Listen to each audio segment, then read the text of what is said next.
Salam rahayu, rahayu buat saudaraku sekalian yang ada di mana saja. Oke, saudaraku, ketemu lagi bersama saya Gus Edi. Di sini gudangnya Mustika Batu Badar Besi Ori. Oke, saudaraku, kali ini saya masih membahas tentang Badar Besi Selonata Pamor Gedong. Bisa kita lihat, saudaraku, ini ada dua barang, yang satu agak besar, yang satu ini agak kecil, saudaraku. Gini, saudaraku, kalau kepengen tahu badar besi selonata yang bagus, badar besi selonata yang bagus itu kalau bisa, kalau dipakai buat pribadi itu yang seperti ini, saudaraku, yang ada pamor gedongnya. Pamor gedong itu yang seperti apa, Gus? Kita dekatkan. Itu kan ada motif kotaknya, saudaraku. Itu kalau di pusaka keris dinamakan pamor gedong. Cuma pusaka yang ada motif kotaknya seperti pamor gedong itu kerisnya langka sekali. Tuah dan fungsinya sudah pernah kita bahas, saudaraku, dalam video-video saya yang sudah. Kalau pamor gedong itu bisa digunakan buat sarana kerejekian dan kejayaan. Seperti itu kurang lebihnya. Ini juga, saudaraku, ini juga ada pamor gedongnya, kotak segi 4. Yang harus kita tahu, saudaraku, badar besi selonata yang seperti ini itu sangat langka sekali. Kenapa badar besi selonata yang seperti ini jarang diunggah di channel-channel YouTube yang lainnya? Karena apa? Karena barangnya langka, saudaraku. Kalau badar besi selonata mungkin banyak itu penjual-penjualnya di YouTube channel sebelah, itu banyak, saudaraku, yang jual badar besi selonata. Cuma kalau yang pamor gedong seperti ini itu langka sekali. Kalau bisa, kalau buat pribadi cari yang seperti ini, saudaraku, itu jelas bagus. Pertama, bisa kita lihat dari barangnya. Badar besi selonata yang bagus itu yang seperti ini, saudaraku. Dia hitam mengkilat, motifnya jelas, kotak segi 4 itu. Ada pamor gedongnya. Bisa kita lihat. Kemarin juga ada yang pernah komen sih ke channel YouTube saya. Gus, itu kalau bisa digunakan buat sarana kerejekian dan sebagainya, kenapa kok itu dimahari? Kenapa kok nggak dipakai sendiri? Kan seperti itu. Itu sebenarnya pertanyaan bagus, saudaraku. Cuma pertanyaan seperti itu kalau menurut saya pribadi, orang seperti itu wawasannya, ngopinya kurang jauh, saudaraku. Kok bisa seperti itu? Lah iya, saya sendiri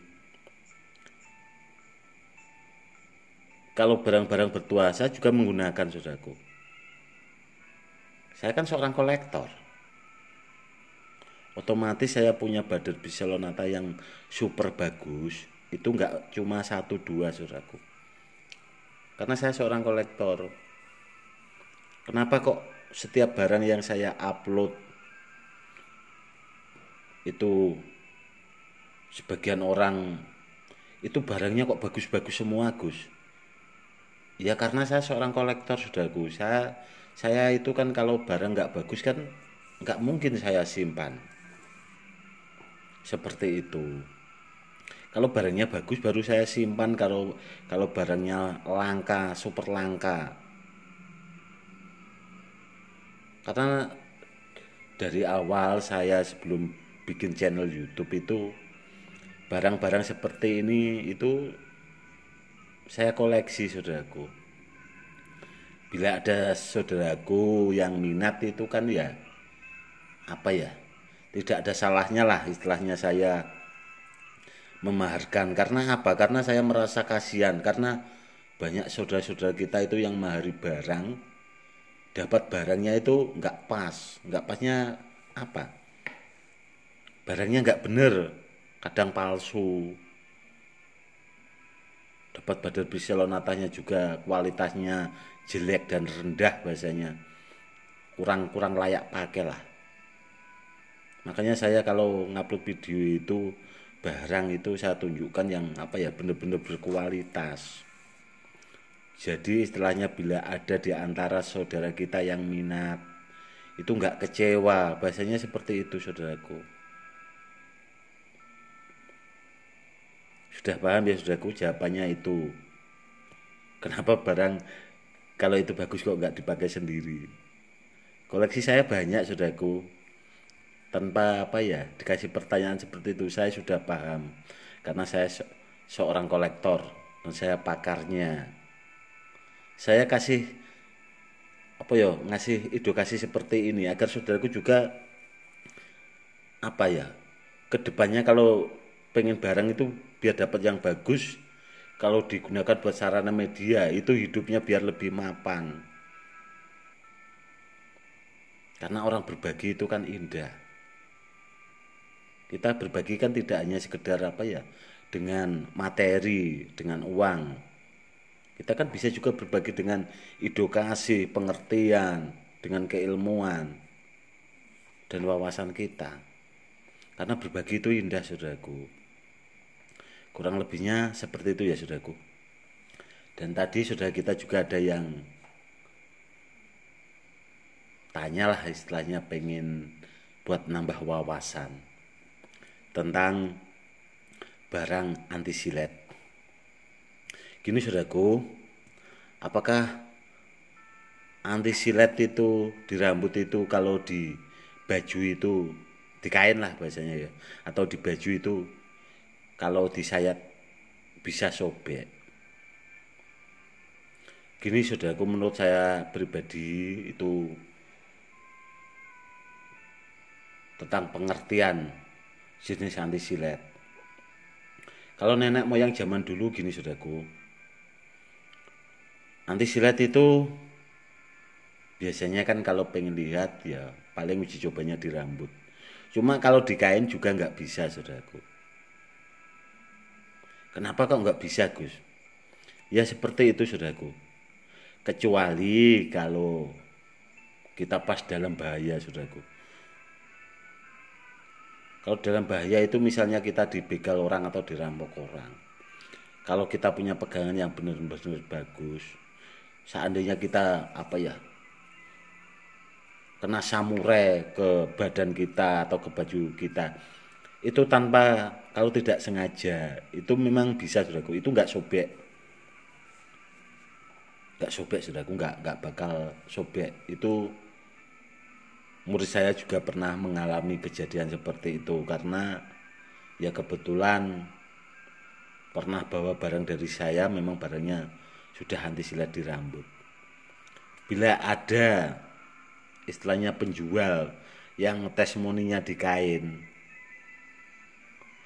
itu sebenarnya kalau menurut saya itu simpel saudaraku.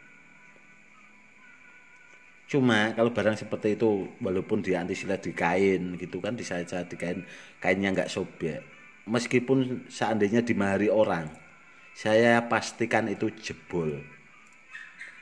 Karena ada juga saudara kita yang itu videonya pernah saya unggah, yang saya tulis pemahar lucu itu juga pernah mahari barang dari orang, itu dites pakai kain, itu nggak jebol. Cuma setelah barangnya dimahari itu jebol saudaraku. Karena apa? Yang bisa di kain tidak jebol itu pakai ilmu saudaraku. Kalau kita apa ya, bikin istilahnya atraksi lah, kita kain itu kita sayat pakai silet baru itu nggak sobek. Cuma kalau barang setahu saya ya paling di rambut, kalau pengen tes anti silet di rambut, kurang lebihnya seperti itu. Cuma yang saya tekankan, selalu saya tekankan, barang itu terutama harus asli ori dulu saudaraku. Karena dengan barang asli ori yang sudah insya Allah itu kita akan merasakan tuahnya dari barang yang kita bawa. Kurang lebihnya seperti itu. Makanya saya selalu menekankan dalam video-video saya, carilah barang yang benar-benar asli, ori, sama yang pakarnya.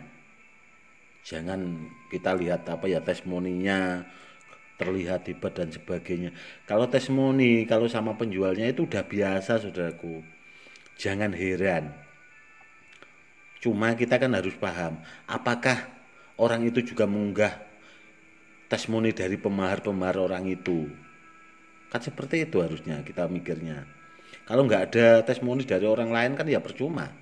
Otomatis barang yang dijual itu juga nggak ada fungsinya kalau sampai ke tangan pemaharnya. Kurang lebihnya seperti itu saudaraku. Oke saudaraku, ini tadi tentang Badar Besi Selonata Pamor Gedong.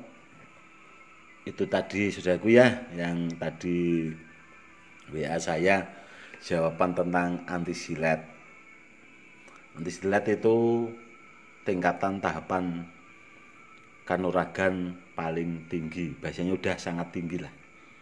Kurang lebihnya seperti itu. Semoga saudaraku yang awam paham lah dengan edukasi yang saya berikan. Semoga bermanfaat buat saudaraku yang awam ya saudaraku. Oke saudaraku, mungkin cukup sekian dulu dan terima kasih.